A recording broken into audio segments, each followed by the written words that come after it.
How's it going, guys? This is Coach Pat from Renegade Rowing, and today we're going to take a look at stands. This is a practice from last week at the Renegade Rowing Club, and we were doing 1-minute pieces just to practice race pace and sticking with a split and a stroke rating. So let's watch stand here at full speed.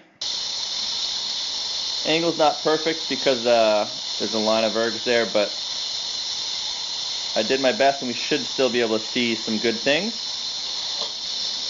So what I really like about stand stroke, we're going to have it play again, is that it's simple. It's simple, it's smooth, he's not doing anything extra, he's not really reaching for much more at the front end. He's not,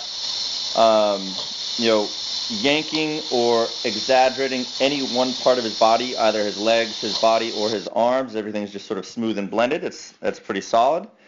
Things that we can clean up, we should be able to see at quarter speed. His posture as he comes into the catch changes slightly. As he comes into the catch, you'll see his shoulders and his upper back sort of collapse and round a little bit. It's not horrible because he keeps everything else quiet and he still maintains a good solid brace, so he's able to transfer the power from his legs to his hands. But if he just keeps his chest up a little bit more and maintains that good posture, he should be able to transfer even more power to the handle through the middle of his drive and get that handle accelerating even faster through the middle of that drive with some focus on posture as he comes into the front end there.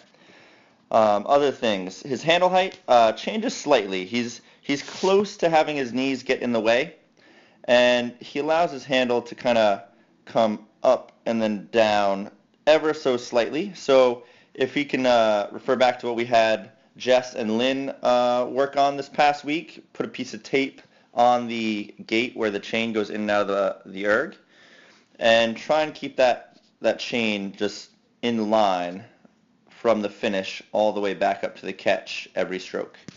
So posture, handle heights, and then this past week we did a few drills with feet out rowing, and we actually had everyone take their feet out of the straps, put the ergs on top of 45-pound plates and row feet out just to kind of get the hang of it. And then we put the ergs back down level on the floor, and it taught them to stay connected to the footboards all the way through the drive, especially as we come into the finish. And what you'll see right now is I'm okay with Stan's layback.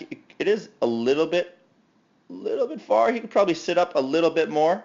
But if he were to point his toes right about here as he comes into the finish, he would stay more connected to the footboards. He wouldn't have to rely on the foot straps to pull himself up out of the finish. He'd save some energy.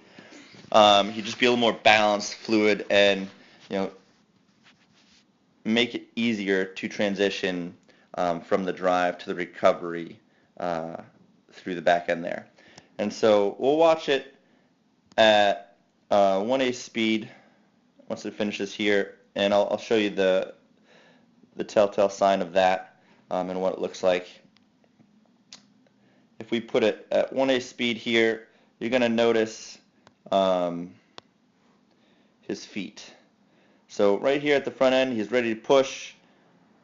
He pushes the machine away. Awesome. And then right past half slide, his toes start to come off. That's where I'm looking right here. And he relies on the straps pretty much all the way through the recovery. So that means, and that tells me that he's using his legs to pull himself forward more than he needs to on the recovery. So by lifting those toes as he comes through the finish and pulling on those foot straps to get himself up out of that layback and then pull his seat forward, he's using more energy than he needs to. He could just point his toes as he comes into the finish and allow the chain and gravity to pull him forward, because that erg rail is slanted downwards. So when you let go of the seat will always roll back to the catch. And you want to think about that versus pulling your toes and pulling on the foot straps to get yourself back to the catch. Stay balanced, get the hands away with the toes pointed, get over your hips, and then relax forward versus actively pulling yourself forward.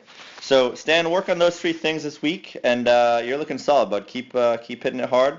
Posture, especially as you come into the front end and the catch. Handle height, and keeping the chain on one straight line from the finish back up to the catch. And then staying connected to the footboards and really pushing through your full foot, especially as you come through the finish. Point those toes so you can stay more balanced and relax a little bit more on the recovery. All right, guys, have a great first week of December, and we'll see you at the second Renegade Rowing League. All right, have a good one. Bye.